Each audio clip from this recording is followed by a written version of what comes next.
Mr. Matthew Hancock. Mr. Deputy Speaker, it is an honour to be called to speak and to follow the honourable member opposite who spoke so passionately about her new constituency and also spoke on a subject on the Constitution which I also wish to address, which is about the devolution of power to more local people. This is a thread that binds us all together on this side of the House, and it's the belief that the Constitution has become too centralised and that local people should be given more of a say. That is certainly true in West Suffolk.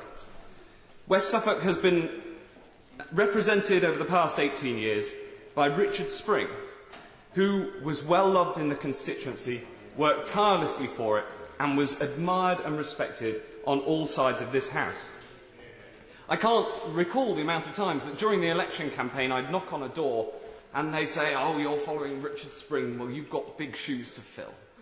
And if I can manage to fill those shoes and to do as good a job for West Suffolk as he did over the last 18 years, then I will have done a very good job indeed, and from the bottom of my heart, that is what I intend to do. Richard Spring made a decision early on in his time as an MP to, as he put it, out-liberal the Liberals in terms of local campaigning. And now that I find myself on the same benches as that party, perhaps it's appropriate that I've learned a trick or two from the campaigning that he did locally to make sure that West Suffolk was well represented in this House.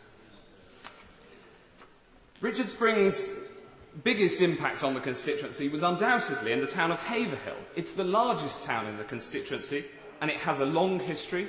It was in the Domesday Book, and now it's a town on the up, largely thanks to his work and the work of St Edmundsbury Borough Council. It has companies such as Genzyme that export to China, which is truly where the future of our manufacturing economy is going to come from. And undoubtedly, West Suffolk is one of the most beautiful constituencies in our country.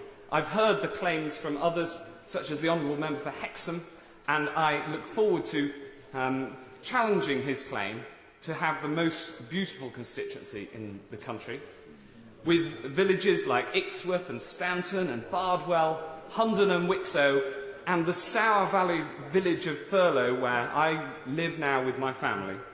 All in all, there are 42 villages of thatched roofs and pink cottages, all through Constable country, which inspired the great artist.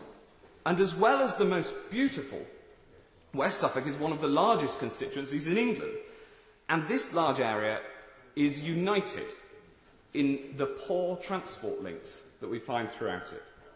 The A11, which serves the whole of Norfolk, desperately needs the final 9 miles, duelling in order to provide better transport and a better economy to the whole of the east of England.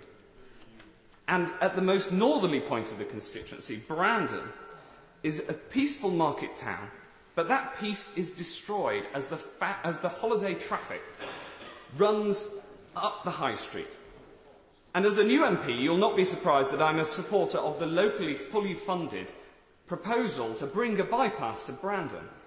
But you'll also imagine my horror when, in preparing for this speech today, I read the maiden speech of my predecessor 18 years ago and found that he too argued that there was a desperate need for a bypass for Brandon, and I hope that it won't take a whole 18 years to bring it about. Just south of Brandon is Mildenhall, famous for the Roman Mildenhall treasure, and now, of course, the base to a large United States Air Force base in the constituency. And finally, I turn to the town of Newmarket. It's the most famous town in West Suffolk, undoubtedly, and its heritage lives and breathes in the 62 studs and racing yards that are woven through the town centre. It is a unique town with a unique character, and it has unique needs. It was once, for instance, illegal to blow your nose on Newmarket High Street. And this rule was not in place for the local people, but for the bloodstock that ran up and down the street. Such attention to local need is in marked contrast, unfortunately, to the one-size-fits-all, we-know-best attitude that Newmarket has seen over the past 13 years. And it's to this I want to turn to in my final moments.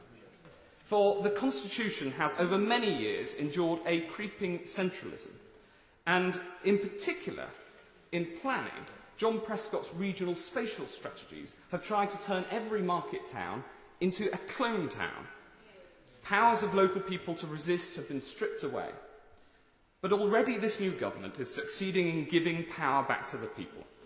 The regional spatial strategy was forcing through an inappropriate proposal to build thousands of homes and an industrial park in the middle of Newmarket, which the council found itself powerless to reject.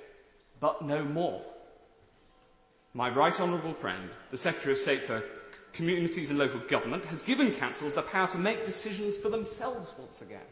The people were given their voice, and their democratically elected councillors voted unanimously to reject the proposal. So there we have it.